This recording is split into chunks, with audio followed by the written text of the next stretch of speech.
All right, good morning, everyone, and welcome to the Client Family and Community Conclusion, Lived Experience, and Diversity Advisory Committee, also known as the CFC Committee. My name is Rachel Chambers, and I have the honor of serving as the chair of this committee. I'm also joined by Myra Alvarez, who is serving as the vice chair of the committee. Before we begin, we would like to ask Chris Sanji to take roll and establish quorum. Please note, under the Bagley-Keene Open Meeting Act, committee members participating remotely must keep their camera on at all times and will be asked during the roll call to disclose if they have any adults over the age of 18 in the room with them during the meeting, as well as the nature of the relationship. Krisanji, please take roll. Committee Member Admasu. Present. Oh, present? Okay. Committee Member Ayala.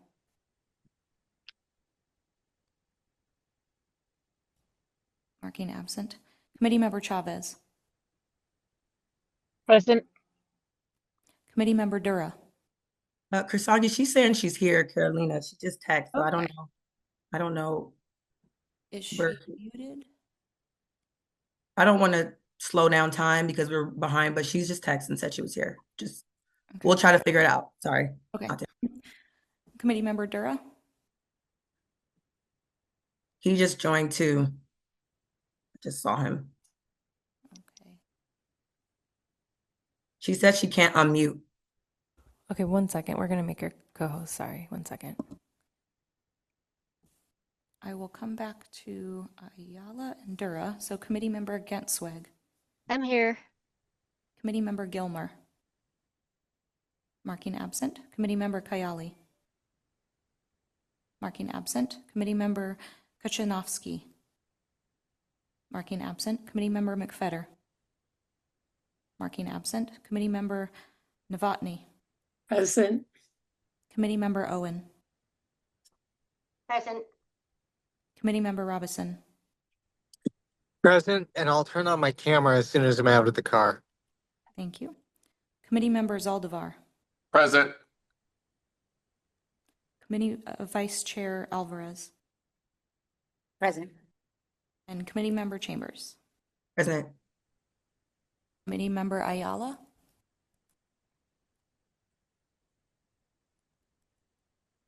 Still tech difficulties. And Committee Member Dura. Present. Oh, I see you waving. Okay. I see Ayala waving, so still muted, but visual confirmation. And Committee Member Dura. Present. Thank you. We have quorum. Thank you. And just to correct the record, I am the chair of this committee. And we're moved to agenda item number 2, announcements. And we're going to speed through this because we have a jam-packed committee. And I think this is probably the most committee members of people of any committee that since I've been on this commission. Okay, before we begin, as a reminder, we will be abiding by the Bagley-Keene laws for those meetings. However, as a part of our commitment to deeper public involvement and open governance, all advisory committee meetings feature an enhanced public comment segment designed to promote genuine dialogue between the committee and the community. Now I'm going to announcements. If you missed it, the Budget and Fiscal Advisory Committee, Program Advisory Committee, and the Legislative External Affairs Committee met February 19th, and as a part of the ongoing commitment to transparency and collaboration, we want to ensure that information flows seamlessly across all CBH committees. To support this effort, we will take a moment to review key updates from all 3 committees. By sharing these updates, our goal is to keep everyone aligned, streamline communication, and foster a more connected approach to our work. Can the staff please bring up the highlights?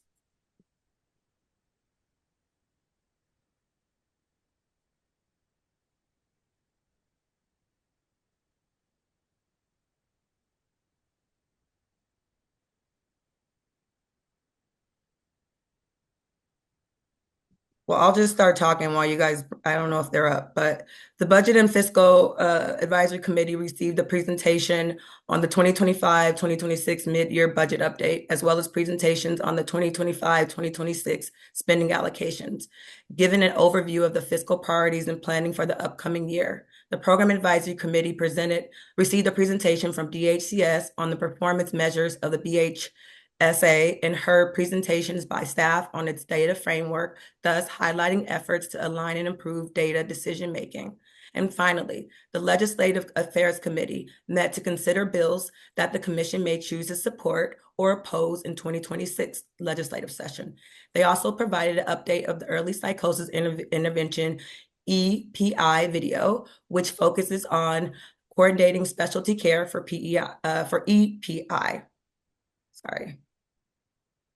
Lastly, our next full commission meeting will be March 26th in Sacramento. For more information on these items, please visit our website and sign up for our email distribution list. This concludes the announcement for this morning. I want to again thank you and welcome this amazing crowd for coming here to the meeting today. All right, now it's time for agenda item number 3, public comments. It is now time for general public comment. This time is reserved for comments that are not on the agenda. Amariani, please lead us into public comment.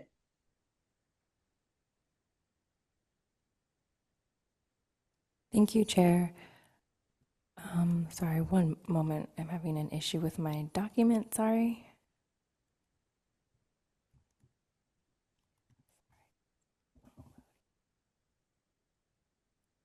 So for folks who would like to make public comment, if you are in room, you will be called to the podium. For folks online, you can raise your hand, or if you're calling in, push *9. We'll start with members of the public in the room. Our first public comment is from Simon.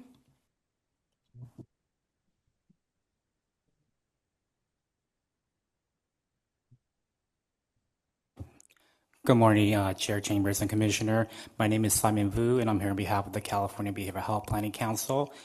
Each year, our performance and outcome committees, PLC, develop a data notebook that highlights a specific aspect of the California public behavioral health system. For the 2025 data notebook, we focus on wellness and recovery centers across the state, and we conducted a statewide survey of local behavioral health boards and commissioners and received responses from 51 counties representing 165 wellness and recovery sites. And our final report was published on February 10th, and we really appreciate the opportunity to provide this update today. We will be hosting a webinar on March 25th from 10 a.m. to 11:10 a.m.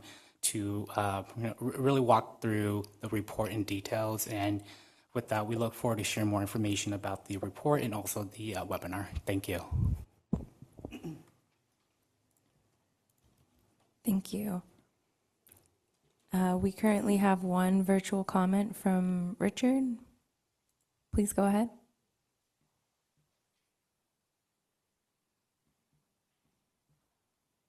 Can you hear me? Yes, we can. Yes, hello. This is Richard Gala from Santa Cruz, California. I am the Director and Certified Peer Support Specialist with Peer Voices United, Sacramento. And I'm also do consulting with mental health advocacy, consulting and training as a person with lived experience. I wanted the commission to be aware of and for the public to be aware of the importance of providing feedback to the future of Medi-Cal Commission. It's critical that we include not only about the issue of cuts with Medicaid, which is Medi-Cal in California, but to remind the commissioners of that commission the importance of including peer workforce, peer services in that waiver with the commissioner. They need to hear from our workforce. They need to hear from the mental health community the importance of peer workers in our communities throughout the state of California. We need to put the pressure on. So I just want you guys to be aware of this. Thank you. Thank you. And just a reminder for members of the public, if you'd like live meeting transcription or closed captioning, please activate the closed captioning feature located in the control bar at the top or bottom of your screen. If there are any members of the public using translation technology, please notify the chair so we can be mindful of time. Members can also email us public comment to be shared at a future meeting at publiccomments@bhsoac.ca.gov. We have 2 more virtual comments from Kalia. Your line is open. Thank you. Good morning, Madam Chair and committee and all attendees. I'm very grateful to be here. I'm a longtime trauma-informed peer advocate and system navigator, and I've been very involved also in system transformation in my county of Sonoma and at the state level over the last 15 years. I'm also a recently certified peer support specialist with California. Very excited about that. And what I wanted to put into the room today is my profound concern that there's this huge reimbursement rate for the hours that we work, which I learned in a training I did. I'm in the process of making my organization able to bill Medi-Cal so that I can hire peers and pay properly. That there's this huge reimbursement rate, which I have heard is 300 and some odd and then 90 some odd dollars from the federal matching, which leaves an over $400 an hour reimbursement rate when 1 hour of our peer time is billed by an organization or county division. And yet we peers working boots on the ground are still being paid what I call catch-22 money, which is $20 to $23 an hour, exactly enough to blow us out of our entire safety net and still not enough to live on. So I would like to voice this as a profound advocacy need at the state legislative level, like as a priority for us as a peer community in California, because we need to be able to do this weird thing called live. Thank you. And since this is, I can interject even though I don't want to get too far. I think this is one of the reasons why I called this meeting, because we need to be here. Do not think this is the last time. Continue to put this on public record. Peers need technical assistance. We need the workforce investments. We need to be able to bill Medi-Cal. We need to be on that future Medi-Cal advisory board. I don't think I've seen any peers on there. So I think that's a great opportunity. And we do hear your feedback, and this is something that I'm advocating for. And you'll hear from other people today of why we're in some of these situations why we're in now. Thank you. Our next comment is from Stuart.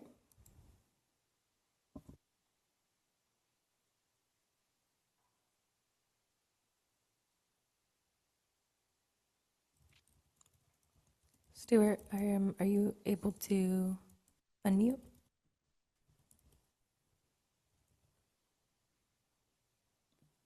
Okay, we'll go ahead and work move on on. that. Yeah. Yeah, we'll move on to a different person. We'll come back. Next, we have Katrina. Good morning, everyone, Madam Chair and CBH, and all of everyone who is in the audience and attendees. Some of you may know me. My name is Katrina Koppel. I am a program coordinator for Cal Voices, which is one of the state organizations that does the training, the 80-hour training for peer support specialist certification. I have been in the peer field now for 15 years. I started off as a family advocate in Placer County, and I worked there within the behavioral health system. I have seen, supported, and trained thousands of people who have come through not only mental health services, substance use services, and also individuals who are now seeking to get state certified so they can work in the field and give back. With the years of experience that I have, work not only with family members who are seeking to try to find some type of understanding of mental health and how to help people, but also for clients who are trying to rebuild their lives.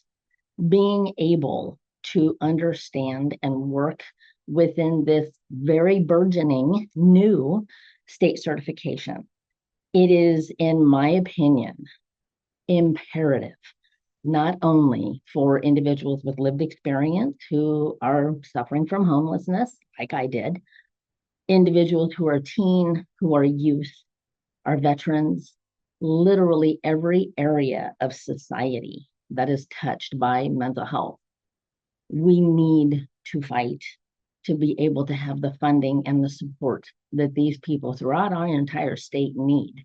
I'm not saying anything that we don't all already know.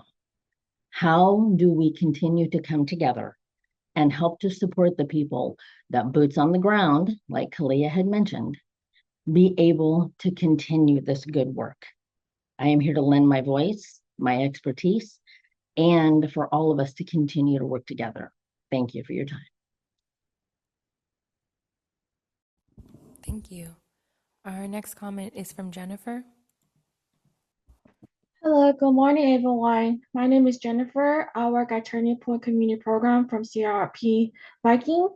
I just want to share my feedback as a certified peer support specialist that I'm very grateful to be in this position, to have a job identity, to inspire hope and recovery that there is possible. I have members that come to me that want to be a peer support, and that truly inspired me that as my role I could make a difference. So I just want to share that as a peer support there is value, there is a power in peer support movement, and I hope that in the future that peer support will still work in the mental health field, because this is an important role and a unique role. Thank you.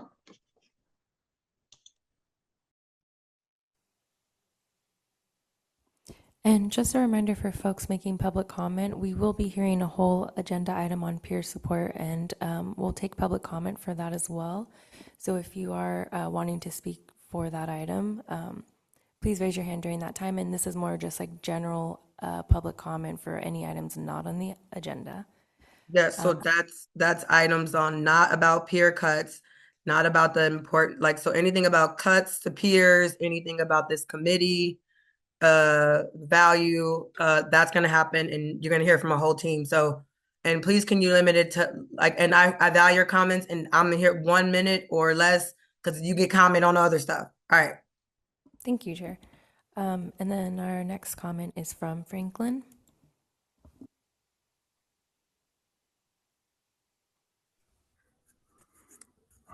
So good morning, ladies and gentlemen. So I'm new to this.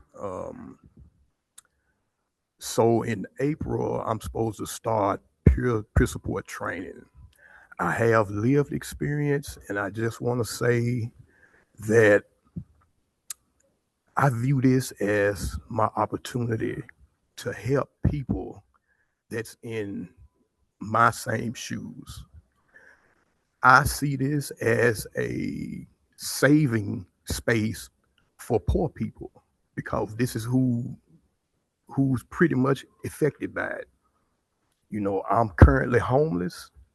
I'm jobless, but I feel that I can help save myself if I become a peer support specialist. And I know that everybody know that this is one aspect of society that we really need to keep going. And that's all I want to say. Thank you. Thank you, Franklin, for your journey. I'm excited about your future. Thank you. We're going to go ahead and try Stuart again. Your line's unmuted.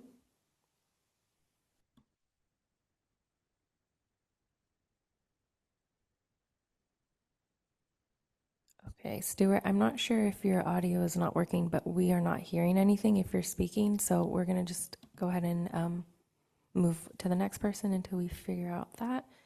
Our next comment is from Sari.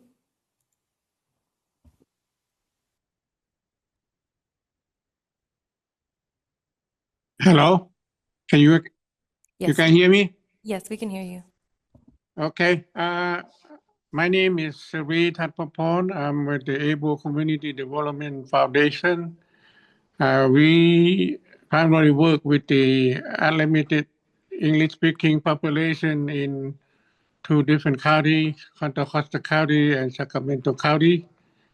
And I'm here to raise the concern because we have a senior program. We use the peer support, peer volunteer, and we would like to, to ask the commission to find a way to continue the program. But even though we don't get the funding or anything, but we have the program to help one another in our community, where we have the office or we have the program.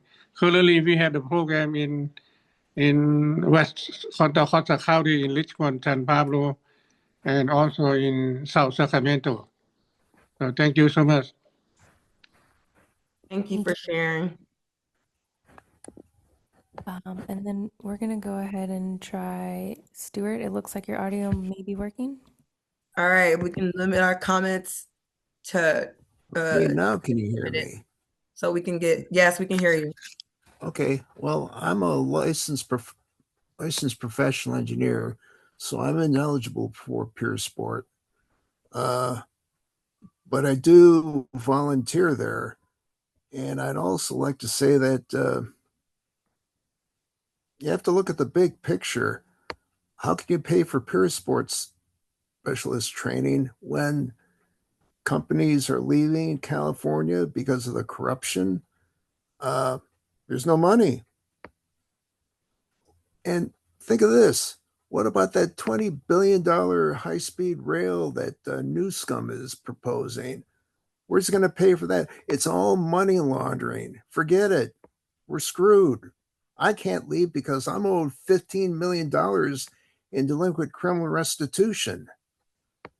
The felony arson burglar is a fireman now, and he's in another state. And yet I have a Cal 19280 court order that requires the California Franchise Tax Board to go after him and then charge him for whatever it costs them to get it. And they won't do it. So good luck. I appreciate you, Stuart, for your candidness, and all Californians have their story. And if you need more support, contact staff. Mariani, we're going to do one more comment and we got to get to the agenda. Okay. We do have just one more comment. It is from Carnella. You can go ahead.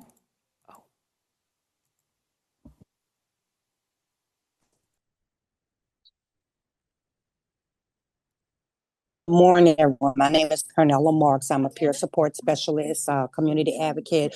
I just wanted to say that peer support is very important because we work as far as for the clients, opposed to putting them in a program. We create a program based on their needs. Yes, you do. I appreciate that.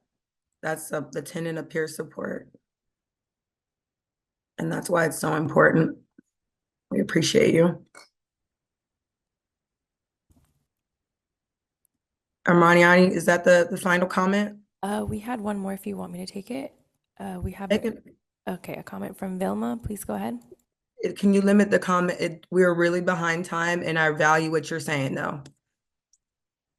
Thank you. My name is Vilma Sokolowskaite. I work and live in Alameda County, and I work at Peers Envisioning and Engaging in Recovery Service as a program coordinator. I've been with them for 10 years, and that's been a very important part of my life and my recovery as I got that job out of a rehab, and now I've been doing it for 10 years, and it's been, I know how important it has been for me and also the people we serve.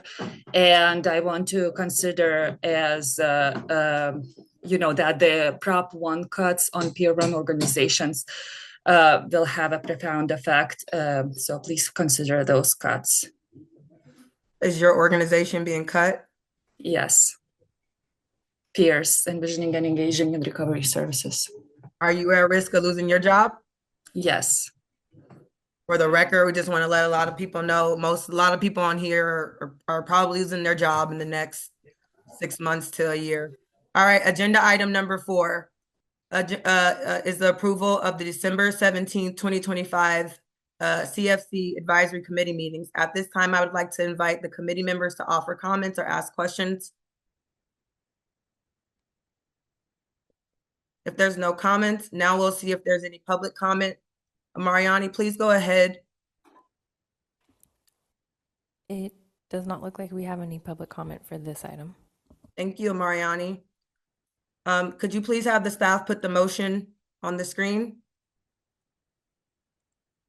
All right, now that I can't read that. Is that in my notes? Okay, wait. Okay, thank you. And now that the public comment is closed, I'd like to entertain a motion that the Client, Family, Community Inclusion, Lived Experience, and Diversity Advisory CFC Committee approve the December 17th, 2025 CFC Committee meeting minutes. Madam Can I have- Chair, I motion to approve.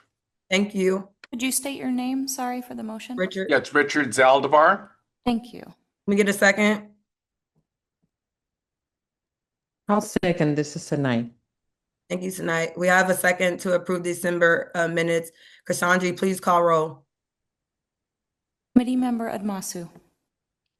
Agree. Approve. Member Ayala. I don't know if she can get off mute. Okay. I will mark her as abstaining currently. Committee Member Chavez. Approve. Committee Member Dura. Approve. Committee Member Gansweg. I approve. Committee Member Gilmer. Marking absent. Committee Member Kayali. Marking absent. Committee Member Kachanovsky. Marking absent. Committee Member McFetter. Marking absent. Committee Member Novotny. Abstain. Committee Member Owen.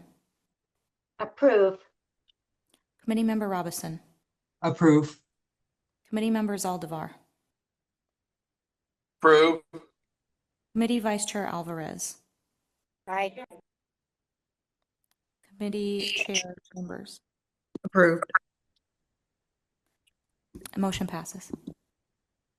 Thank you. Let's move to the next agenda item, the future structure of this committee. And I want to just give since we're jam packing stuff, I don't know what the legal team has, but I don't know if we can, if the conversation needs to be, I don't want to rush it because this is important because there's a lot of highlights.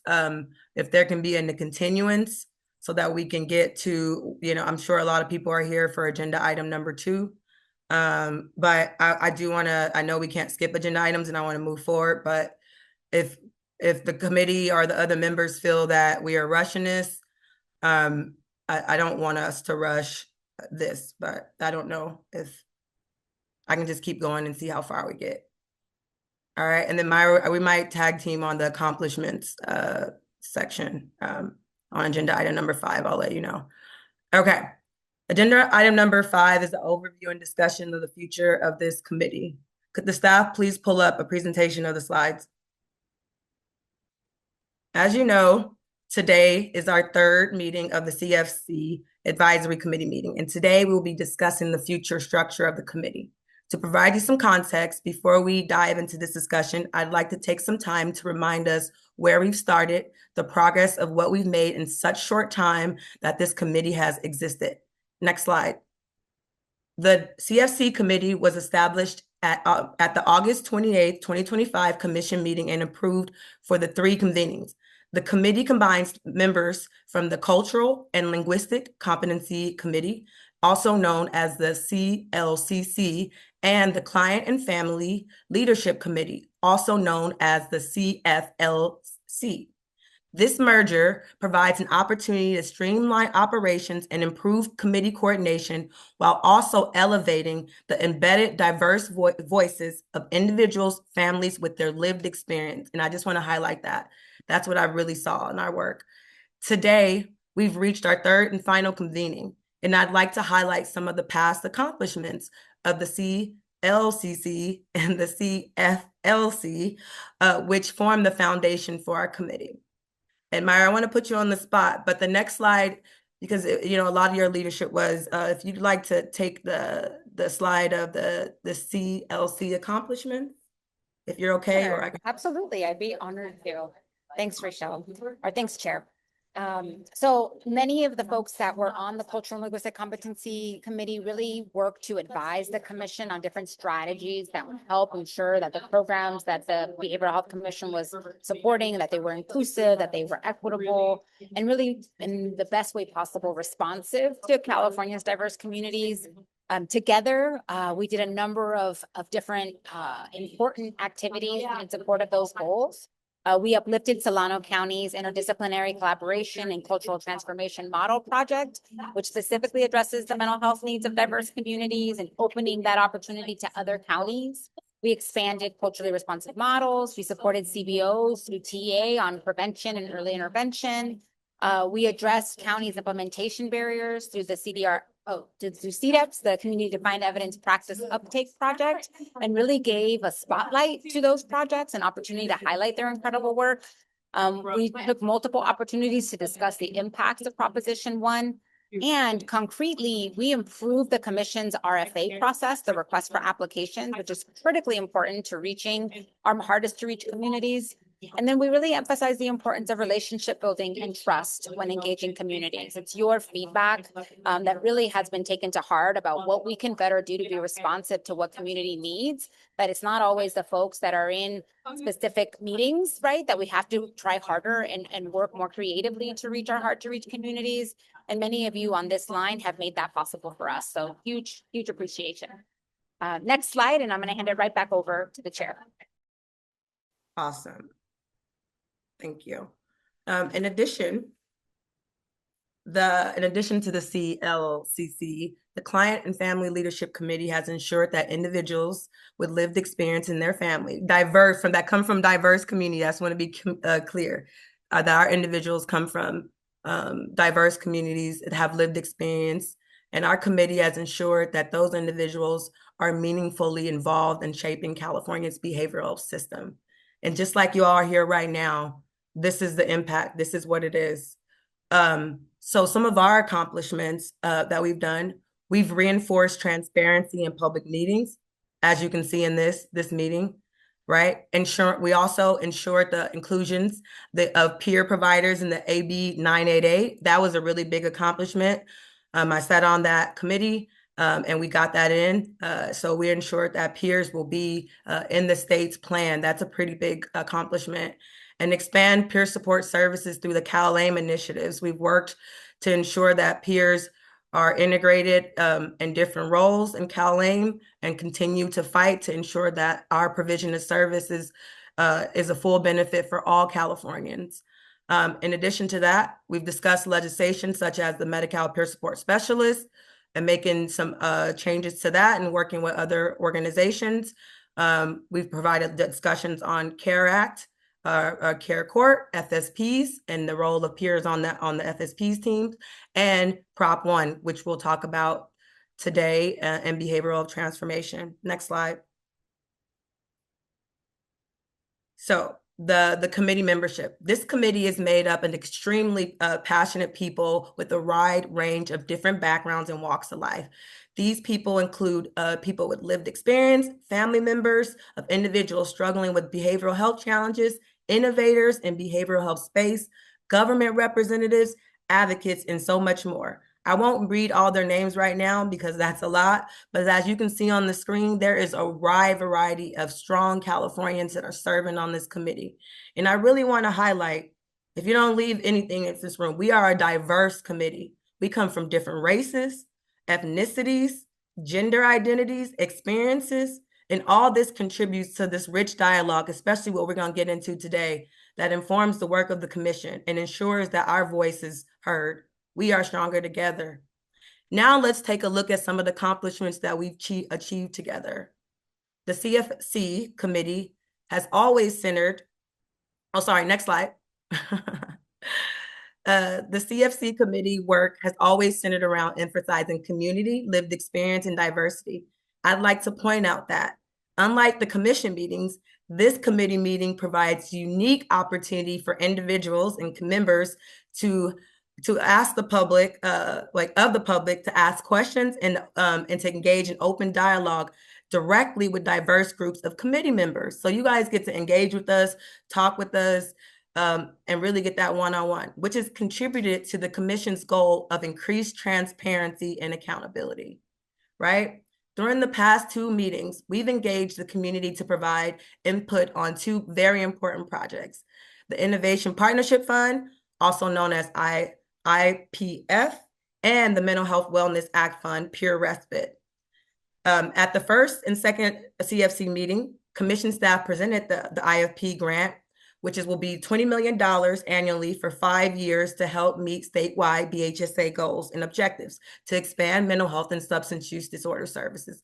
During this meeting, committee members and the public had a robust discussion and to provide input about that, the IPF outline. In addition to the IPF, committee members heard updates on the Pure Respite, which is another $20 million of funds for peer respites. That's going to go directly to peers. Commission staff have presented on the progress and community engagement efforts that went into creating an RFP outline. After extensive dialogue and meaningful work, the committee was able to make recommendations to the full commission.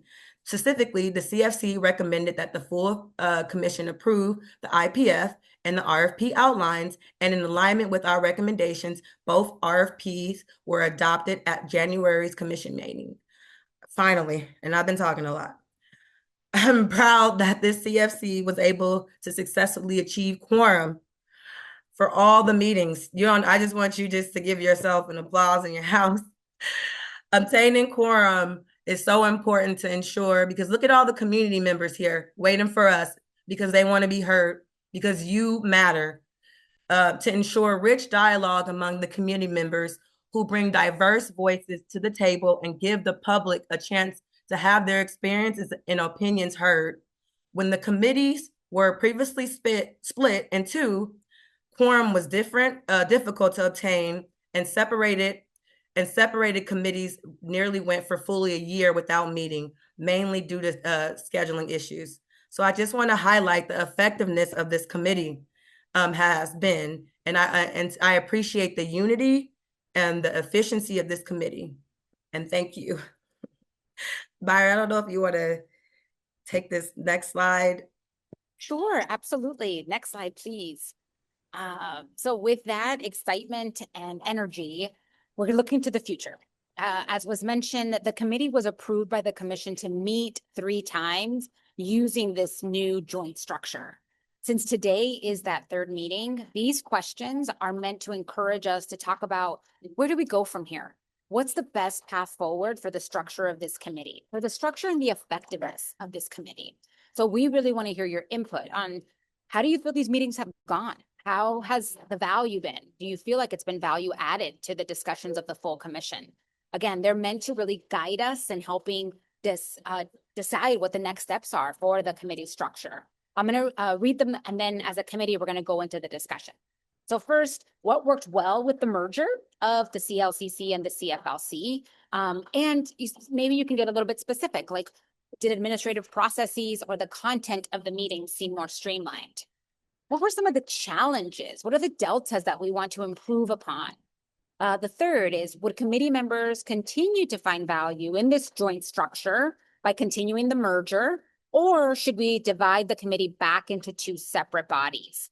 And a follow-up question to that is really around, if it's separated, what are the areas that can be improved when we do separate them? And then any general thoughts or suggestions on moving forward with the process? Again, this is intended to generate discussion. There isn't a right or wrong comment or question. By all means, it's supposed to spark dialogue. If there are other questions that are coming to mind for you, please let us know. So with that, I am going to open it up for public comment. And Mariani, please, let's hear from our committee members first. Anyone eager to share? Tonight, please. Thank you again for the opportunity, Chair Chamber, and also Albert. This is exciting. I will go through, can you put it back, the questions, so I will have a little bit guidance, if you would. The emerging is good. Yeah. So I think great, because for me, we tend to, when we have CLCC, we pretty much focus on programs, CBOs, communities, policies. we weren't much of peer support or caregiver. Now I can see learning a lot what's going on within that specific program and a population. So it's exciting. It's empowerment, getting together, learning each other, what we concern. I really like that. The challenge, I don't see any challenges. The challenge will be maybe the quorum. Some people don't show up, and when it's together, that probably. But in our side, I don't see no challenge. It's only benefit. Continue fine. Well, permanent and committee, or should committee consider divided? No, I don't think it's considered to divide. I think I like the way it is right now together. As I said, together is better because we have a lot of learn.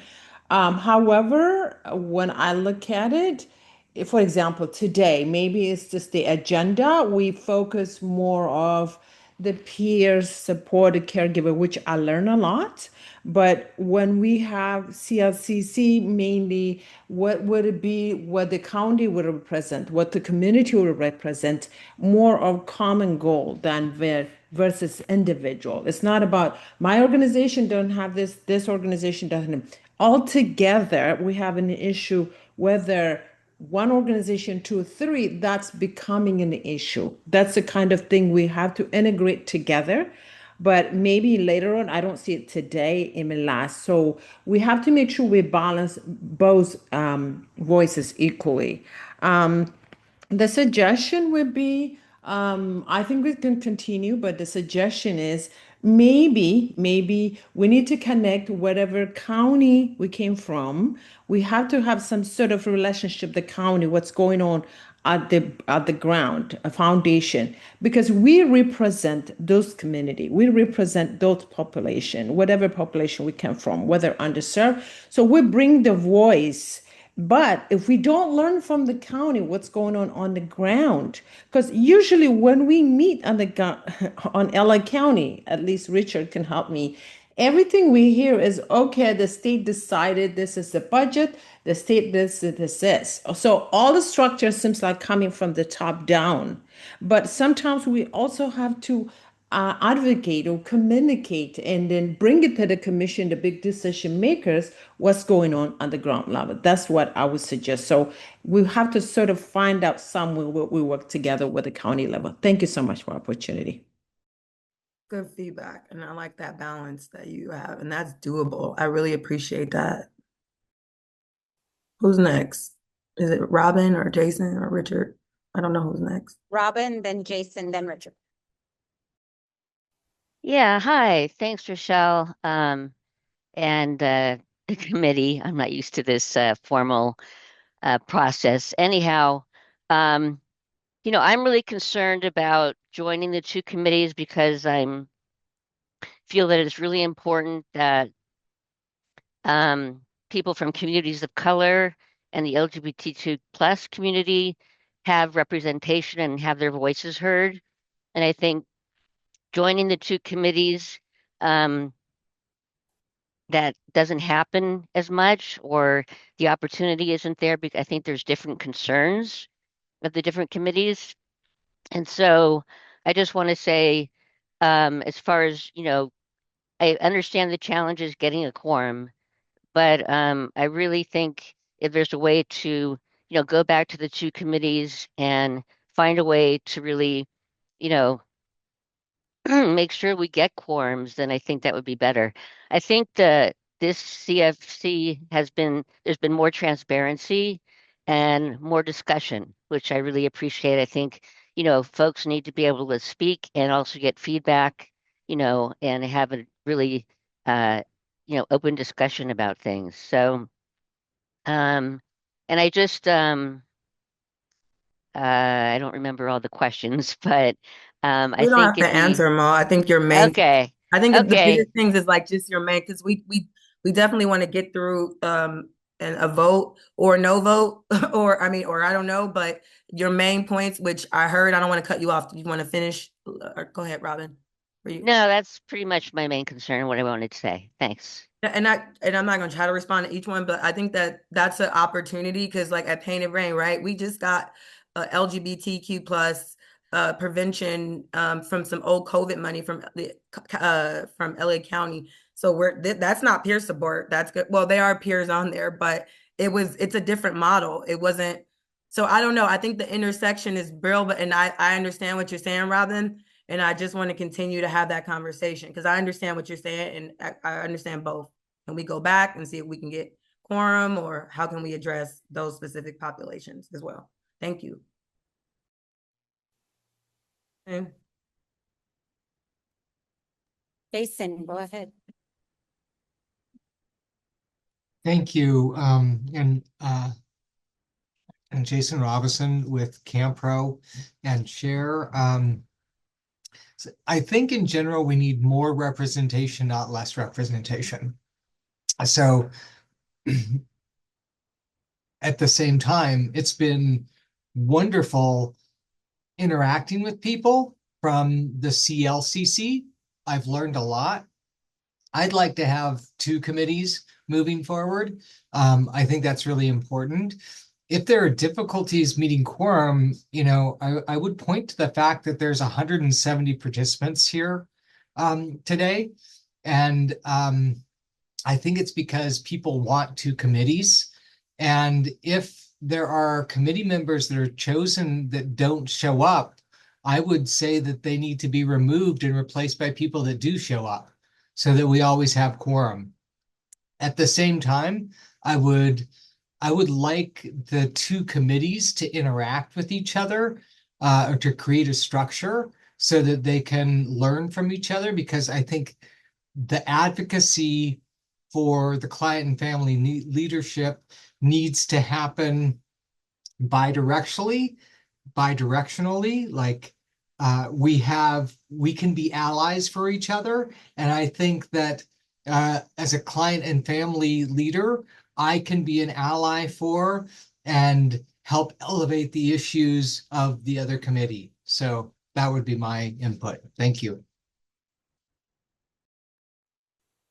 Thank you for that. And it sounds like if folks want to join committees.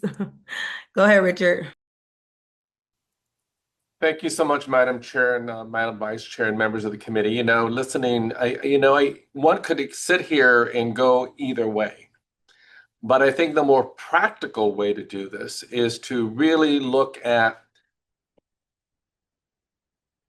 continuing possibly with a 2 committee structure with a sunset that's clearly defined when it's going to sunset. And in this future meetings between the 2 committees is to have the dialogue and a plan for the integration of those 2 to come back to 1 committee. I think when a commission makes a decision and we have to follow it for 3 meetings, doesn't give enough time for all of the players to learn each other and to learn the issues. I do believe in 1 committee. I think that could work. But I think what's happening now is that there's still relationship building that needs to take place, information and education that's also needed so that we are well-formed participants. But again, it's either way. I love the passion of the members in this committee and the other committee, but I think we need to really strengthen this because California is a huge state and we need this grassroots and professional and lived experience to be voiced back to the commission in some way. Thank you. Thank you, Richard. I really appreciate your feedback. Go ahead, Carolina. Oh, yes, it worked. Hi, everybody. Thank you, Carolina Ayala with the Happier Life Project. Thank you, Commissioner, and thank you to the committee members that have spoke already. I think from my perspective, I don't think it has to be an all or nothing decision right now. I think there's real value in staying connected, but that doesn't mean that everything has to stay in one room all the time. So like a hybrid approach feels like it could be a strong next step. So maintaining a joint committee while focus subgroups or time limited work streams come about when there's like specialized work needed. And I think that will allow us to preserve alignment while also honoring the distinct knowledge and expertise that each committee brings. Appreciate that too. Yes, I don't know if there was that the final comments of the committee members? Or Comment from Eugene. Eugene is, yeah. Okay, go ahead, Eugene. Yeah, I guess I come from maybe offer a different perspective on this a little bit. There's some similarities here, but so in my role as a manager here with the County Behavioral Health Division, I oversee both our disparity, reduction efforts, right, as an ethnic services manager, and also our peer services. And so I kind of hold both spaces, and I live in both worlds. And I also kind of come from leadership here in our county, where it's important to have peer voice present in every space, right? So I really understand the synergy of like trying to combine both groups. I understand that there's different initiatives, right? That sometimes come about, right? But I think it centers around serving at the core for both, serving those who are underserved, right? And oppressed often in our society. So I see the kind of central focus of the population that we're intending to serve with both groups kind of really being central around that key elements of this, addressing disparities. And so I do think I agree with some of the feedback that has been offered as well, in terms of maybe can be more intentionality around, the agenda of how we braid the two and into the conversation, so it doesn't seem or appear to be like we're discussing peer related services, so then we're neglecting, something related to, kind of the cultural and linguistic needs of, the communities as well. Like if there's some way of I don't know if how we can be more intentional in that way, but I think so folks can be able to kind of see the bridge and the fact that it still is also addressing the same vulnerable communities. So that would be my suggestion. And one thing that I've learned from I also sit on our state California Behavioral Health Directors Association. We have a CESJAC committee, the Cultural Competency, Equity, Social Justice Committee. I didn't come up with this, so don't. But one of the things that we've done in that space is we've had kind of like these breakout groups. So I heard folks kind of mention like having better rapport or getting to know each other, as well. And that might be something to start off with. Like maybe there's a couple of questions that are prompts that we could kind of start off with in the beginning of our space, and then kind of go into these breakout groups where, we can, just get to know each other a little bit better too. So those are a couple of suggestions and thoughts.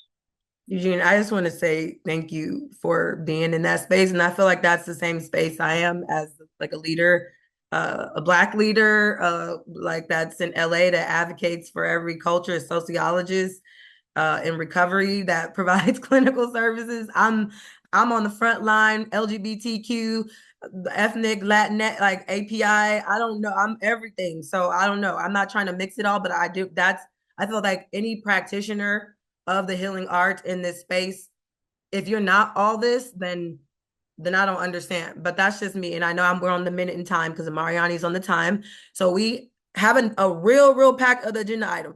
So if there's no more committee meeting members, Mariani, should we start with the public comments?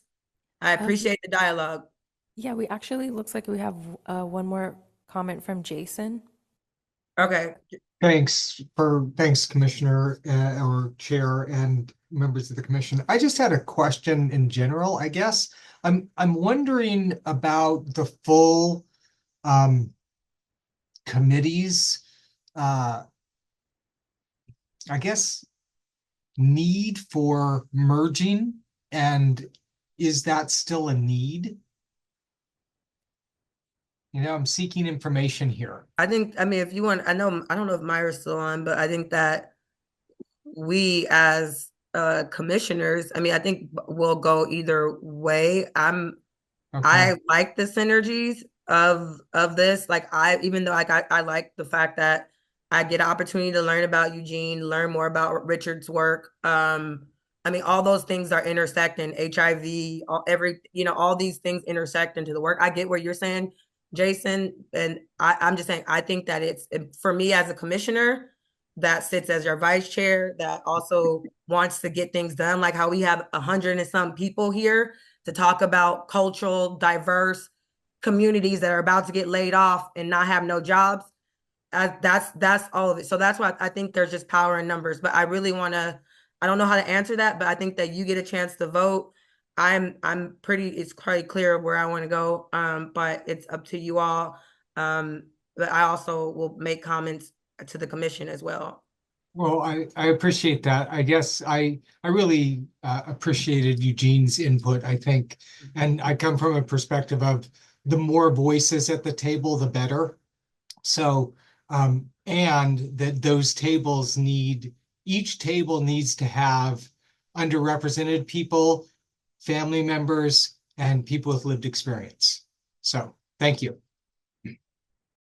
That's why who you are who you are, because you're amazing. Mariani, can you do the public comments now? And we're going to limit the public comments because if we want to get to our esteemed folks, and your public comment matters, so you can put it in the chat too. Okay, go ahead, Mariani. I think we're going to limit it to a minute or less. Okay, thank you. We currently have 6 comments. Our first comment is from Carnella.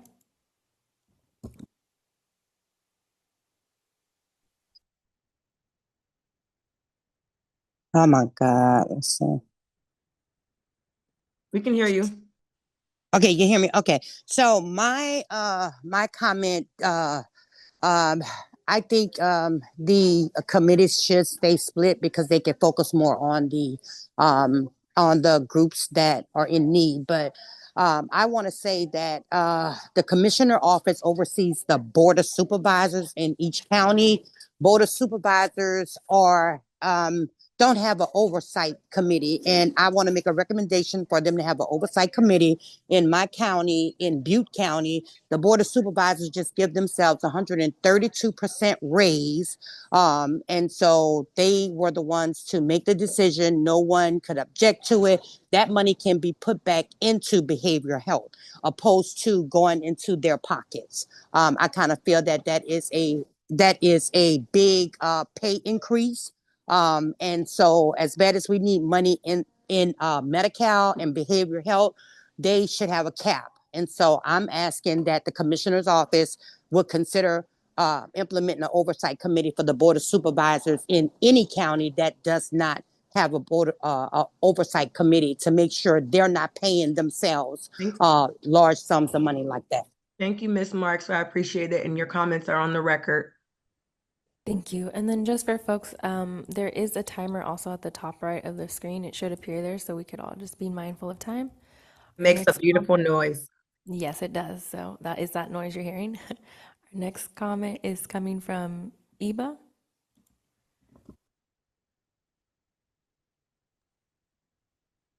Thank you so much.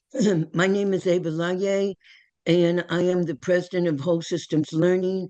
We're part of the CRDP initiative, and I want to very much oppose there being one committee. And what's really important is the opportunity for public comment.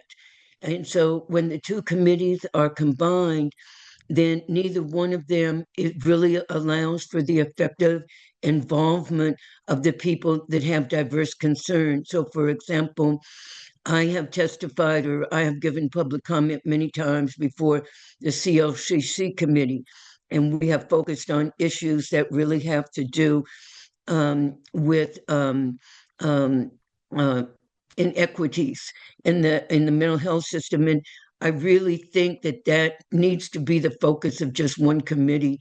That committee had a lot of impact on PEI regulations, and I think that there should be the opportunity for it to stay as it is. Thank you. I appreciate your comments. And just so you know that this meeting was jam-packed because of the cuts to cultural and diverse communities. So I jam-packed it because there's so many people of color that will be laid off in our cultural specific services that relate to peer services as well.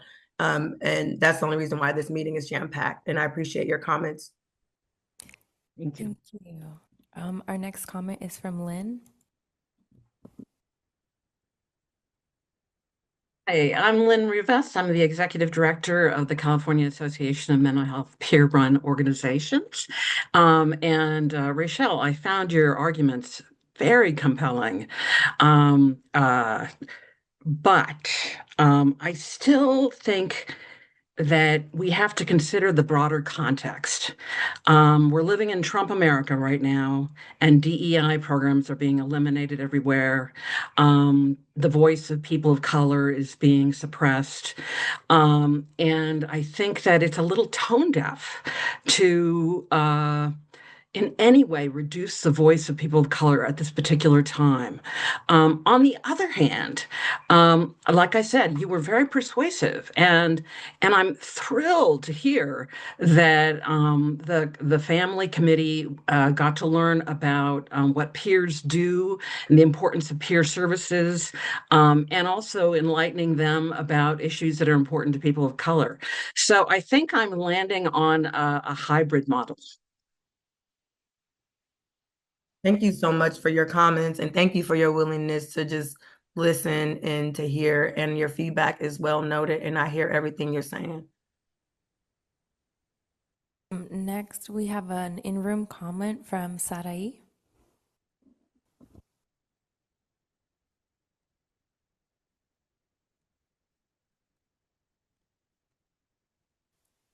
Hello. Okay. It's on. Hi, my name is Sarai, she, her pronouns. I'm a second year MSW student from UC Berkeley and an intern with Safe Passages. I want to show my appreciation for everyone's work and flexibility with the restructuring of this committee, especially Commissioner Chambers, as your leadership has really helped facilitate lots of meaningful dialogue. I wanted to continue uplifting the concerns that were brought up during the listening sessions and public comment from the August commission meeting, where commissioners voted to merge the two committees despite overwhelming opposition to the merger. As we know, there's a lot of concerns with the merger regarding diluting voices and issues, particularly those of the BIPOC and queer and trans communities. But the commission decided to ignore that feedback and push the merger forward for the sake of efficiency. I understand meeting quorum was a concern as it prohibits work getting done, but it is also concerning that the commission ignored public and community feedback, which I think calls to question the integrity of the commission, and I think further dilutes community voices, which is what people's original concerns were. And, this weakens the trust between the commission and the public. And so I really want to urge the committee to oppose the permanent merger and find alternative solutions, perhaps investigating why meeting quorum is such a challenge. Is there an issue with accessibility of the meetings, scheduling, maybe having intentional conversations around accountability and commitment, or others, as the folks have brought up some really good suggestions. Thank you. Thank you. Appreciate that. Just want to say that we've gotten so much done, and every community is represented, and we're stronger together. And we are getting a lot done, because if we can't make quorum and we can't do anything, then none of our voices get heard. And I don't want to be ineffective. I mean, we've already seen how things go ineffectively. So we can continue to investigate and not get any work done.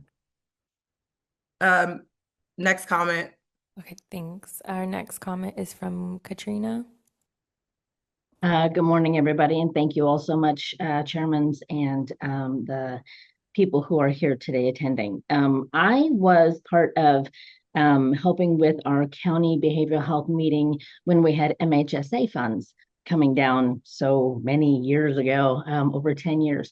And during that meeting, one of the things that we had to do in Placer County was make sure we left enough room for our diverse populations to give input for community engagement, for the monies that were being spent, what kind of organizations we're putting in for different programs. So for this, if you guys decide to merge or if you decide to keep your committees separate, one of the opportunities that you have is plan out a merger meeting every 3 months. How are we going to share our information? How are you guys going to continue to have conversations, even if you stay two separate committees? Be intentional with your time. Thank you so much for your feedback. I really appreciate that. Go ahead, Mariani. Thank you. Our next comment is from Richard. Sorry, Richard, please go ahead. Yes, this is Richard Geller from Santa Cruz, California. I do not agree with both committees being combined. Personally, as an advocate, I believe both committees need to be separated due to dealing with equities across all populations that needs to be dealt with, considering a lot of cultures in California. So it needs to be addressed separately. That's my personal opinion. Thank you.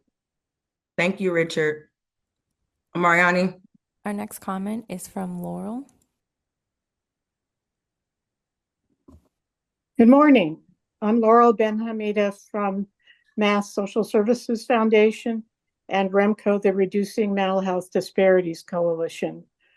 Well, here we are, 3 or 4 months later, and my feeling is we got along well, but there's too much for one committee. And so many people have said exactly what needs to be said. Jason, Ava, Sarai.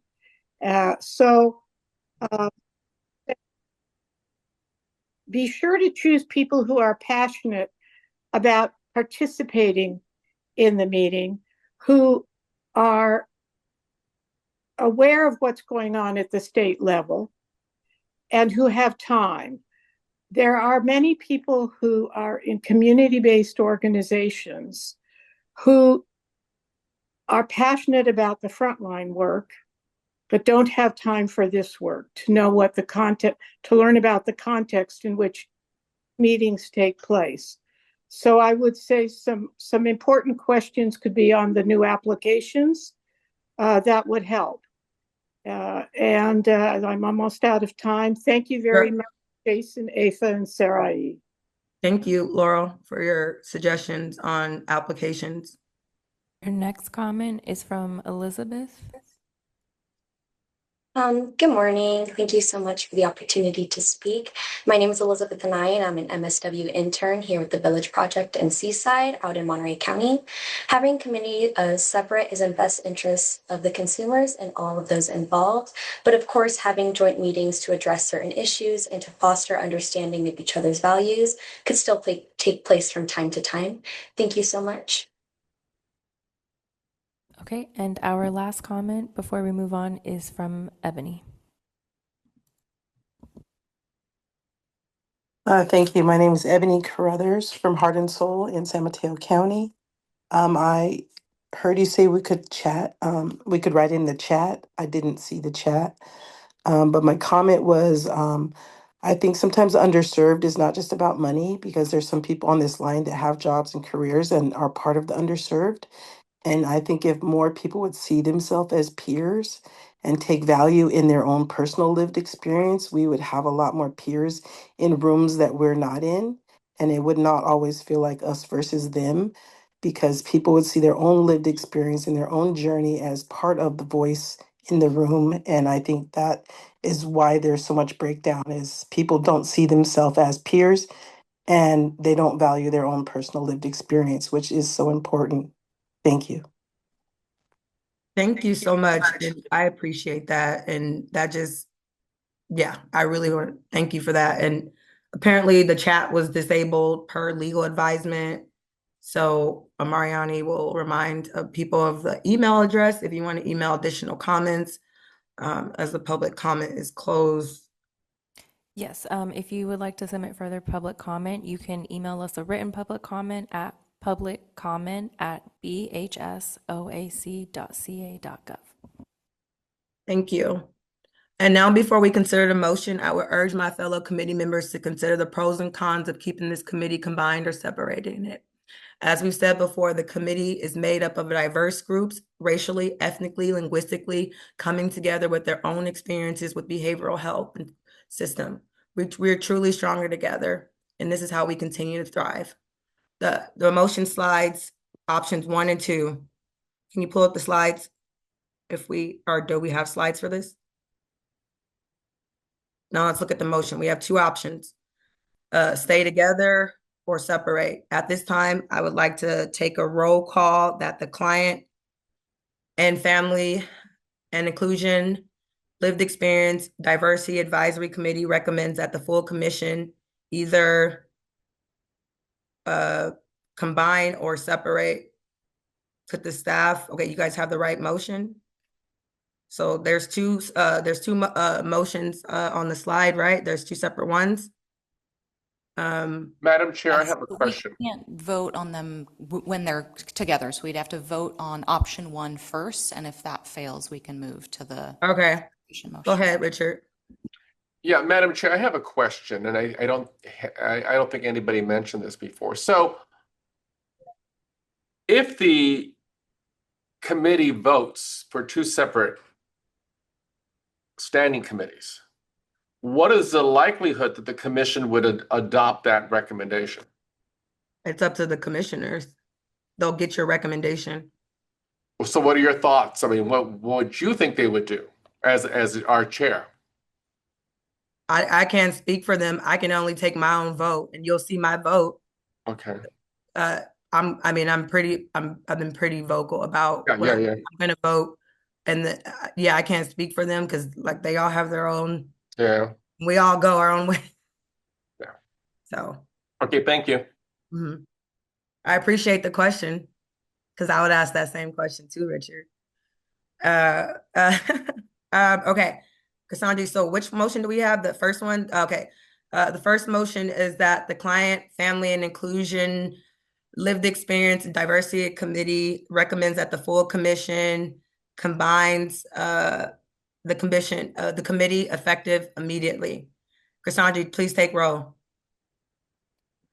Do we have a committee member making the motion? Oh, sorry. Is there someone take a motion? Sorry. Can we have a motion? Oh, motion. This is new for me, so I'm learning the lingo. Okay. That was Eugene? Yes. Okay. Can we get a second? Carolina Ayala seconds it. All right. Cassandra, please take roll.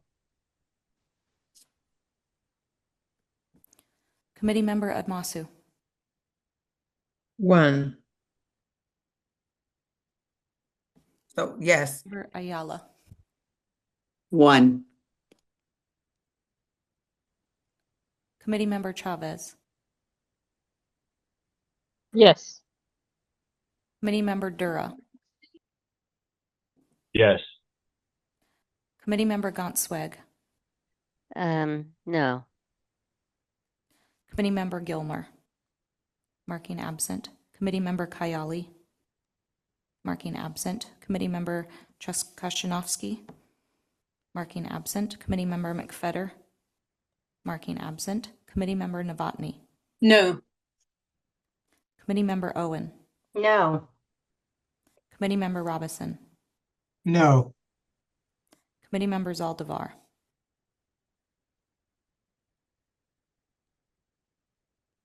Can you come back to me? Committee Vice Chair Alvarez. Marking absent. Committee Chair Chambers. Yes. Committee member Zaldivar. I feel like I'm in the House of Representatives. Aye. Yes. That is 6 out of the 10 present, and motion passes as a majority. Great. Thank you. We will bring this recommendation to the full commission And I appreciate each of your all feedback. We will include all the feedback and we will get down to work. And I am committed. I didn't got up here and did this, so I am committed to addressing it. And if it don't work out, I will commit. As you know, if anybody that knows me will get myself up there and admit wrong and go back to the table. So trust me, and you know me, the ones that know me. Let's move on to the next agenda item. This is the real stuff. The impacts of the discussion of the BHSA on peer-run organizations. This is now agenda item number 6. We've invited 3 representatives. Sorry, I have a process question. Do we not get to vote on an option 2? No, if the first one passes, then no. But what if the other one passes with a greater passed. majority? No, the other one passed, so it won't. If it failed, then you vote on the other. So if that one failed, then I don't think that that's the best way to take a vote here. I just want to state that for the record. I think that way of voting ensures that an option passes rather than collects all of the opinions. Well, I said that in the beginning, in which I can note that we can defer this also, if you would like. I don't want to take anybody's voice away. It's not taking the voice away, but I just want to continue the conversation. But if you want to defer, I'm fine with deferring this. I'm not stressed out. So if we want to defer or to this, we can, to where if you're feeling a certain way, but I want to get to about the impacts of the BHSA and people that are getting laid off right now. And I value that your voice is important. So if we have the legal team here who's all legal stuff. If you would like to defer, which I'm fine and I don't mind, we can do that. But I really want to take it to our guests because so many people are here. So what could we do? I just wanted to note the motion did pass. We did mention at the start that we would move to the second motion if the first failed. And it is common procedure to do it in that way. We've had motions fail in the full commission meetings, and then we move to the second version of the motion. So there's nothing procedurally incorrect in what was done, but in terms of further discussion, Chair, I would defer to you on that. Well, I think that we will need to, I can note that in the commission that we would like to defer. But we don't need to. Defer this. Okay. All right. I'm going to get to the impact. Jason, I'd like to work with you more offline on this because I'm committed to this. Today, we've invited 3 representatives from peer and peer-run organizations to share a little bit about their experience in the peer space and how the BHSA is beginning to impact peer services. When Prop 1 passed, the prevention and early intervention category of the original MHSA was removed, and the Department of Public Health has been responsible for population-based prevention. That is really big. The state is taking on prevention, and it's not at the local level anymore for folks that didn't understand that, because I didn't. We knew that this would inevitably affect peer support services. So as a part of today's discussion, I would like to ask my guests to introduce themselves, who they represent, their experiences with BHSA implementation. And I'd say about 5 to 6 minutes. Katira Tamplin, we'll start with you, and then we'll hear from Katrina and Mark. Well, thank you, Chair Chambers, Commissioner Chambers, for this opportunity to bring the subject to the full CLC or CFC or LC. I apologize. I got to remember the new. I apologize, CFC. And my name is Katara Islami Tamplin. I am a peer in recovery. I've been in the field of peer support and recovery and advocacy for 25 years here in California. And I've served for 10 years on the Mental Health Services Oversight Accountability Commission with Commissioner Chambers and Commissioner Mayra Alvarez. It's great to see everyone, all our stakeholders, everybody here. I work at Alameda County Behavioral Health Care Services within the Office of Peer Support Services. I'm not speaking on behalf of our leadership, but I can share like what we have done publicly around Proposition 1. But even before that, I would like to highlight that at the commission, it was Commissioner Chambers and I, when the Senate bill and Assembly bills came to us about the moving to Proposition 1. I think it's important to, and along with many peers and community-run organizations across our state representing our diverse community, we're concerned about the elimination of prevention at the local county level and the impact on peer-run organizations and cultural and linguistic focused community-based organizations that serve and provide critical services to help prevent people get into crisis. So prevention was huge, and the foundation of MHSA was all about meeting people where they're at, focusing on getting them services as soon as possible, not focusing on billing necessarily. It wasn't about are you a Medi-Cal? Do you have Medi-Cal or not? It was like, are you in crisis? Do you need peer support? Do you need some support from our community? We're here for you, right? And MHSA, including across all of California, for 20 years, we built. It's the most incredible Proposition 63 that majority of Californians voted highly in favor of, supported, and it continued to build the necessary services that we lacked from the early 80s when we did deinstitutionalization and removed people, rightfully so, from those state hospitals, but the funding didn't go to our communities. The state had money, it didn't move to the counties to provide the services to prevent homelessness. So we all were in favor of preventing, even today, obviously homelessness, helping increase crisis services and all of that. We're all on board. But I think where the state didn't realize and the disconnect happened is that prevention is vital at the local level. We need to be able to do that work at the local level, and we need more services, not necessarily shifting shifting the money. Because in shifting the money, as we shared, and I'm just, here again, representing as an advocate, that we all were in this together, trying to let the state know that this will have an impact on all our peer and run organizations and our community-based organizations. So many. Where we're at right now is it's just unprecedented. The impact is so huge at every county. And as you mentioned, Chair Chambers, people are losing their jobs. People are losing vital services that we need. And so I think it's important to just hear that voice of all that are impacted, and to realize that there was advocacy to try to help not only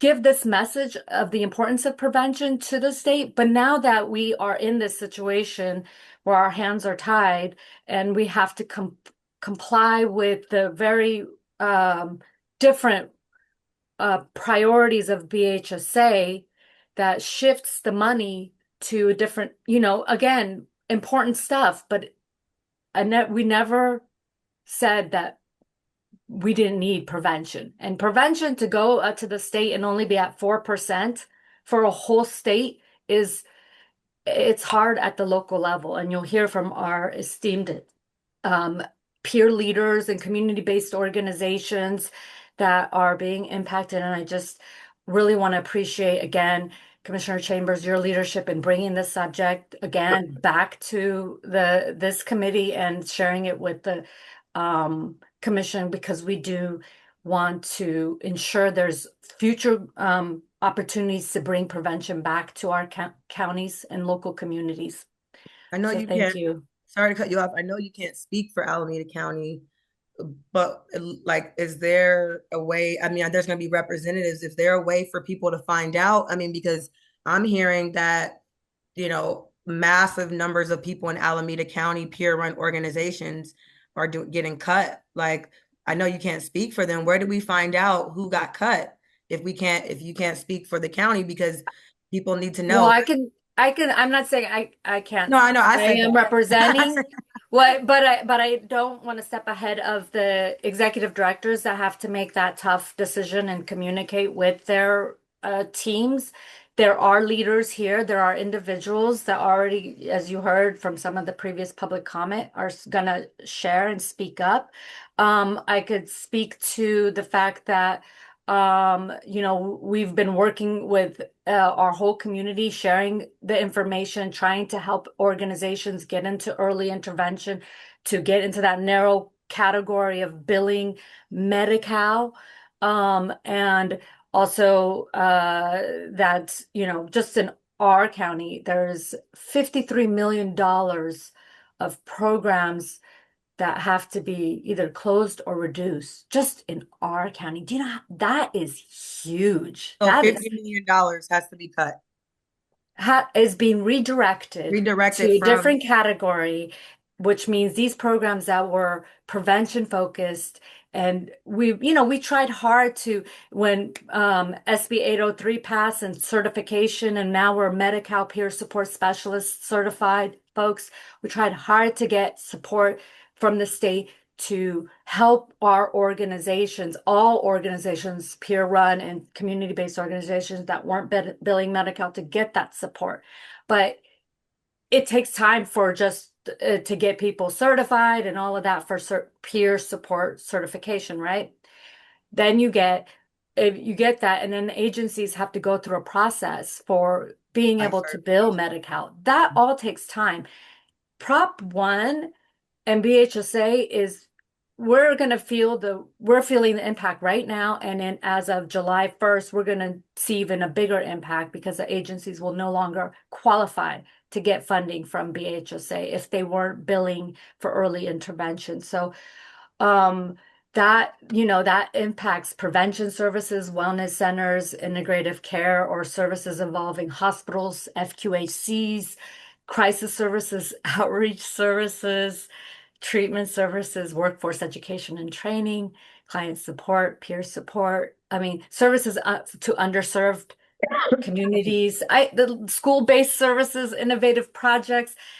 This is huge. And I just think that that's what we're wanting to we all are here to express to the commission.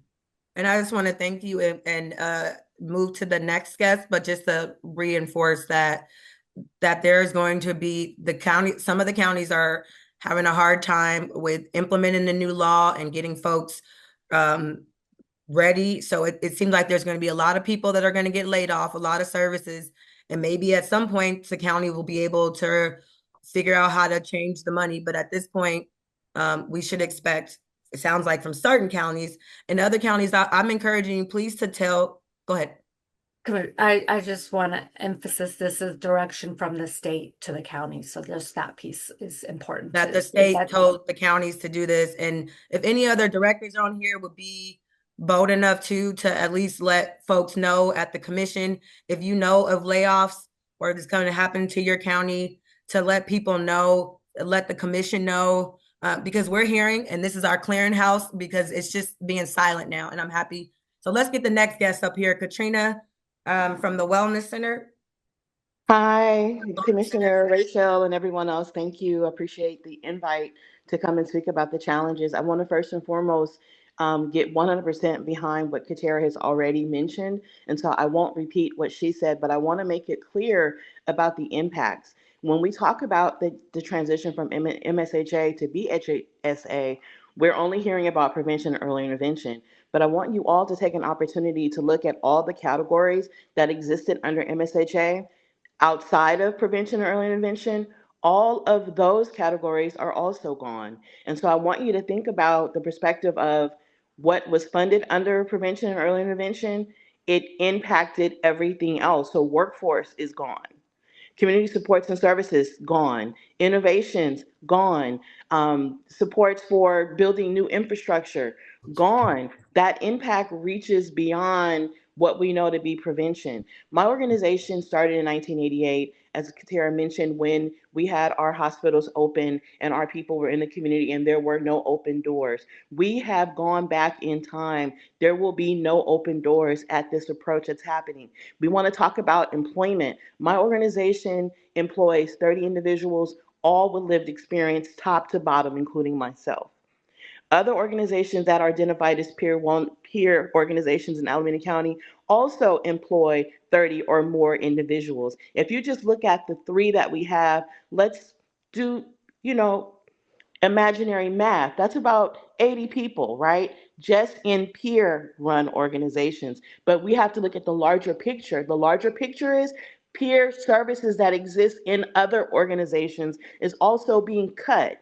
Bay Area Community Services just reported publicly that they have already put out 150 notices of layoff, and there will be 60 more. That's a public comment that was made by their director. We know that BOSS is making cuts. Bonita House, Telecare, like all of these places that have these kinds of services that are identified as peer services, prevention services, they're going away. My biggest concern are two things. One, we're going to see a huge increase in folks in emergency services. And what I know about emergency services for people that are having mental health challenges, they only go to two places, John George and jail. Jail. We already know that folks that look like me, people that live in my community, they are more likely to end up in jail, not John George, not Villa Fairmont, not Jay Mahler. And this, for me, feels like mental health is again being criminalized. And that's because there will be no open doors for our people. And so I really deplore, I really reach out, I really push the issue for this commission to use its voice to advocate around the impact of where the open doors will be, but we also will have a huge impact on our workforce. We've worked so hard prior to the Mental Health Services Act in 2006 to make for sure that peer services and peer voice was very active in Alameda County. We've had a long history of this. And to see one bill, one proposition come in and wipe out all of that work in just one vote there's no way that this was the intention. I feel like there was something that we missed. There was something that the voters missed. There was something that the advocates missed because there's no way that this was the intention. We are going to see an impact in ways that we've never seen before. We know people got out and voted about supporting our homeless situation, our unhoused individuals that are suffering from mental health and substance use disorder. I want you all to imagine what we saw 5 years ago, 3 years ago. I want you all to imagine that tripled because that's what we're going to go into because there are no open doors.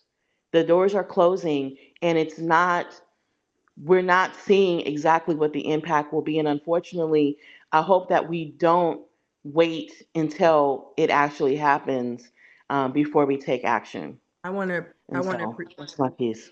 I appreciate you, Katrina. And just real quick before I go to Mark, so about how many of your staff are you going to have to cut half, all of them, or just reduce time, cut services? We were 100% defunded. Okay, so you hear that? 100% defunded. And I can speak publicly about what I know about the peer organizations, more than 90%. 90% of us were in your region cut? Yes. Not by 90%. So just in your region, wow. Just for the record. That's the peer organizations. I can't speak for the numbers of organizations that have peer services. And I think, for us as a peer run organization, it's only 3 of us in Alameda County that are identified as peer run. That's top to bottom. But plenty of our service providers throughout Alameda County offer peer services. Those peer services are also being cut. And it's not just, we're not offering it. It's being cut as in we no longer have the staffing to support the activity. We can't afford it. The money is gone. And we heard about the transition of the MSCJ to BHSA, and what we heard was prevention and early intervention, right? My organization is not funded in that category. So it was like, oh my God, what's happening? We're okay because we're in community supports and workforce. Well, when this whole transition came back and the state laid out its plan, it did not take prevention and early intervention and rework that. It completely dismantled the Mental Health Services Act. And that's the conversation that needs to happen. Well, we're going to continue this conversation because you just gave me chills and you are reporting on what's happening. And this is why we're here. I want to take it to Mark Salazar, and then I want to address, before this commission meeting is over, the vote and Jason's concern. And I know there's public comment. So Katrina, you'll continue to hear from me and we'll fight together. Go ahead, Thank Mark. you for having me. I appreciate you. Bless you. All right. Thank you so much for having me. Thank you, Commissioner Chambers and committee. I just want to say I appreciate everyone's comments. I'm going to piggyback on everything that everyone has said.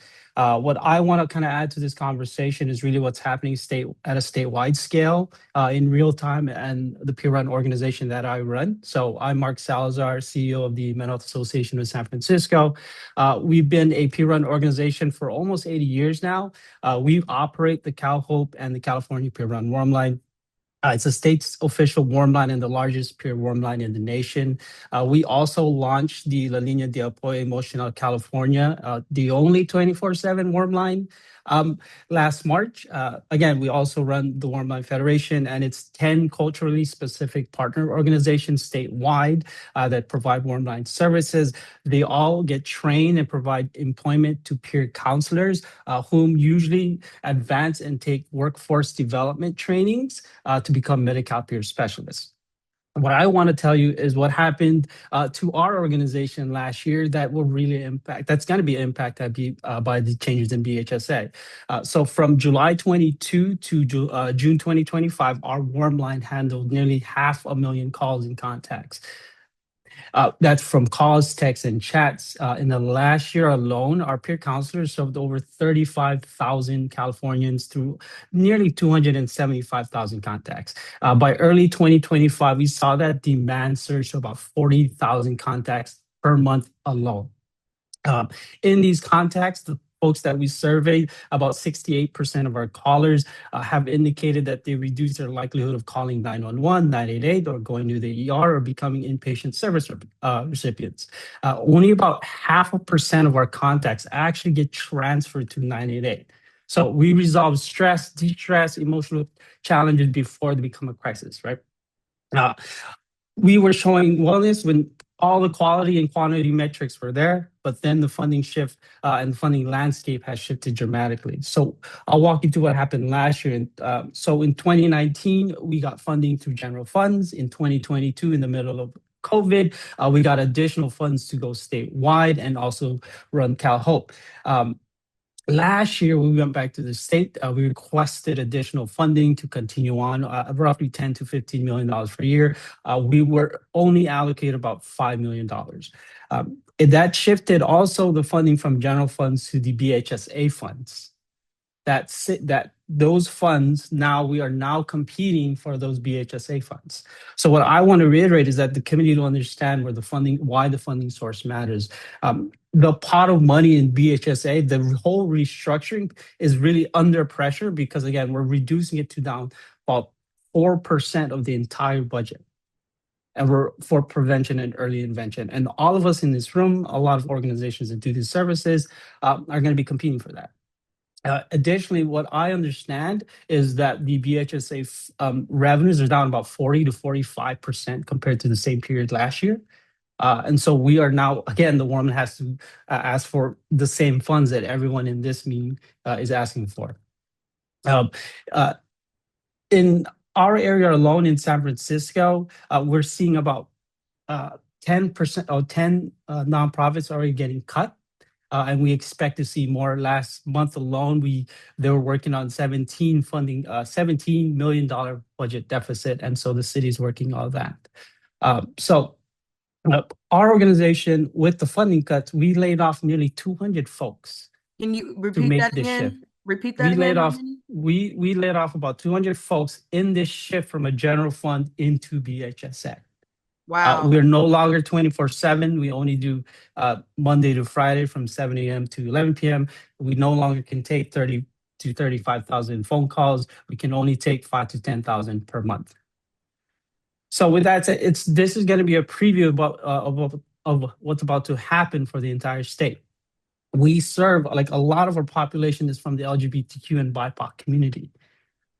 And we are now not able to service everyone, right? It's a very structural change from 19% county funds. We're all going to be competing for 4% roughly of statewide funds, about $600 million. And we're all going to be going for that. Thousands of nonprofits all over the state.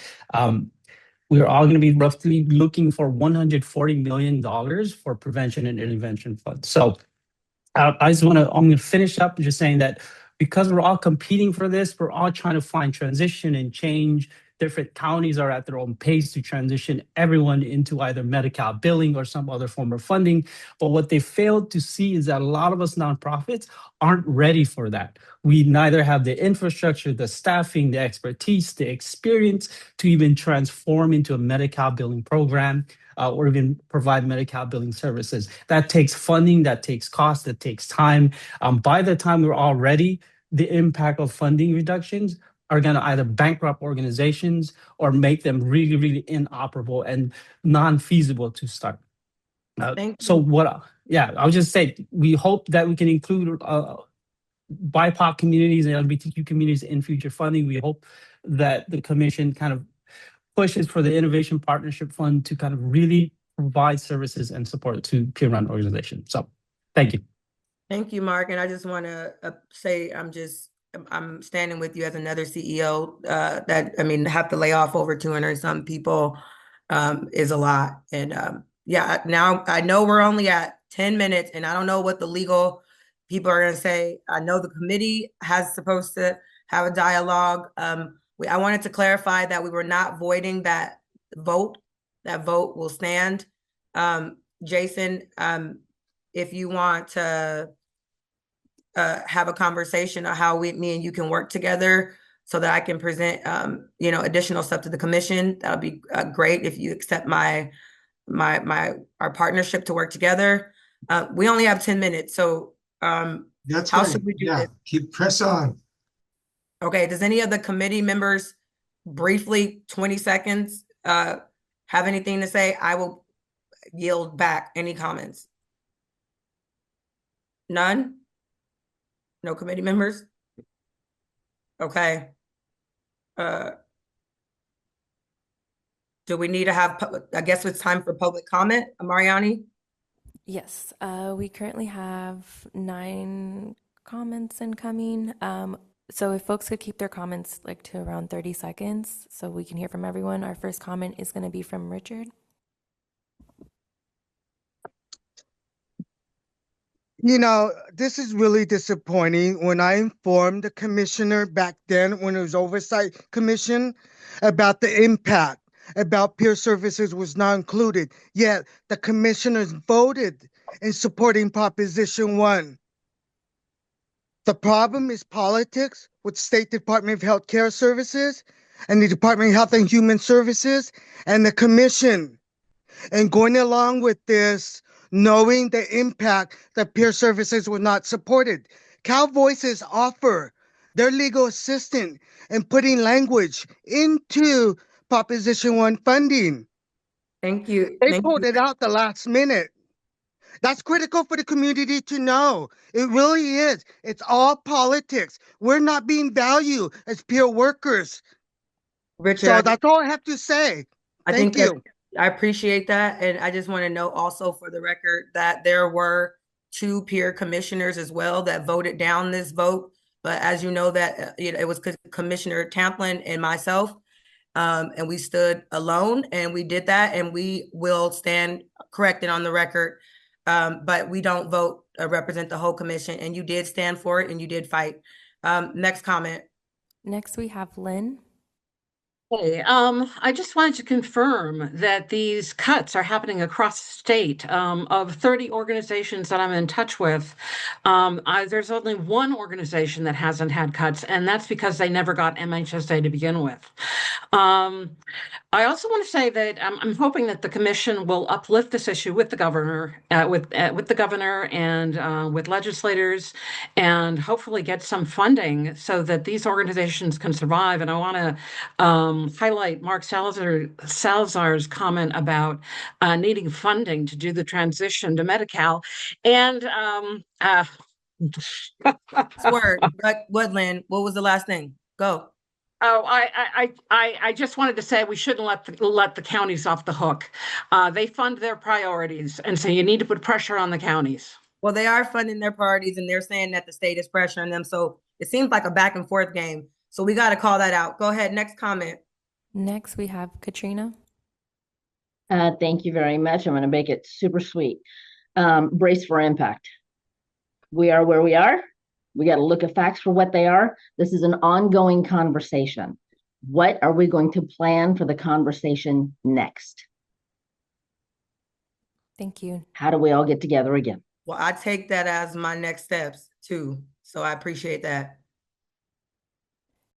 Thank you. Next, we have Sandy. Thank you. I'm a certified peer support specialist in Santa Barbara County. The transformation from MHSA to BHSA has erased or diluted valuable prevention and early intervention programs, many of them peer run, including mine, which will end June 30th. Yes, housing and treatment are important, but not at the expense of prevention and early intervention. We're throwing blankets of muddy water on fires, yet eliminating the programs that are preventing the fires from starting in the first place. We need the opposite mindset, save millions of dollars and lives by throwing money towards peer-run organizations and programs that are preventing the fires and catching them early. So I ask that you help us fight for additional state funding, be directed towards peer-run organization services, and recognize peer support as being a standalone evidence-based practice. Thank you. Thank you, Sandy. And it's so good to hear you and see you. And I'm so sorry that this is happening to you. Thank you. Our next comment is from Carrie. Hi, Carrie Manning, and I work for Lake County Behavioral Health Services. And I just wanted to offer like the rural perspective because I've heard a lot from the bigger places.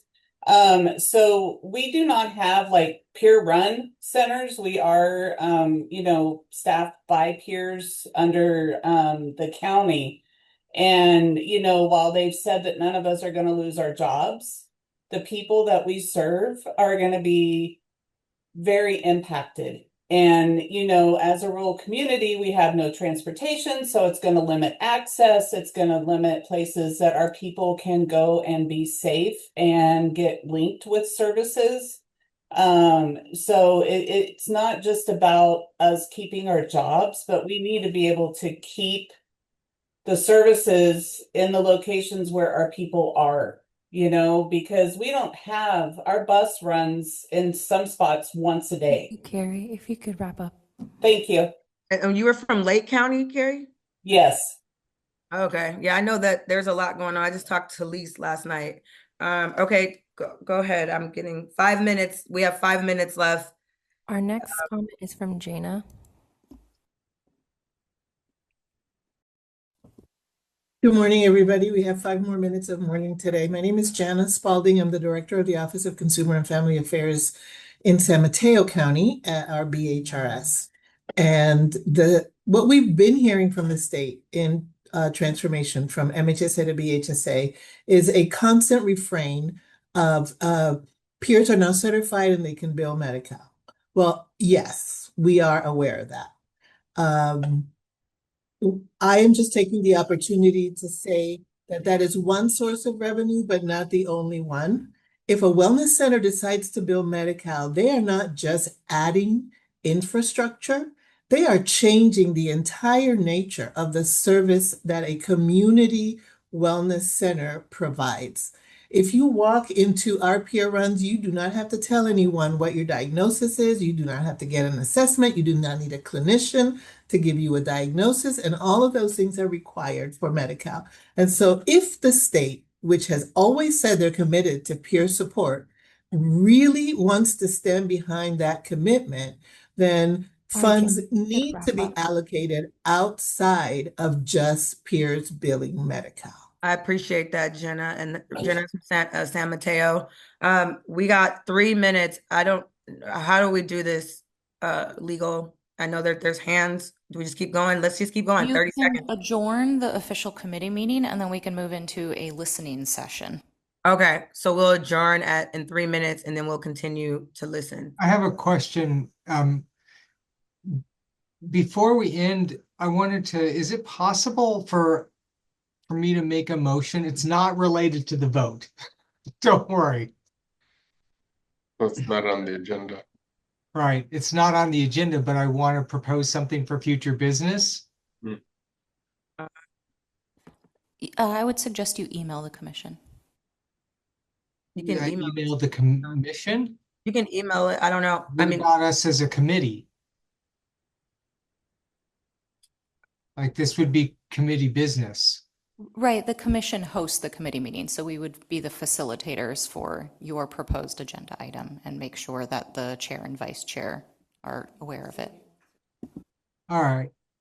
You can do it right now, I guess. I mean, we got to keep going. Okay, I'm gonna email that If it's fast right now, Jason, you can just tell us right now. And yeah, what I wanted to do, there was somebody from the Behavioral Health Planning Council, Jenny, that offered comment, and they have a report on wellness and recovery centers, and they have a recommendation that the state include peer-run organizations in being funded to operate wellness and recovery centers. I think that is part of the solution here, and I want the recommendation that the full commission hear that report by the California Behavioral Health Planning Council.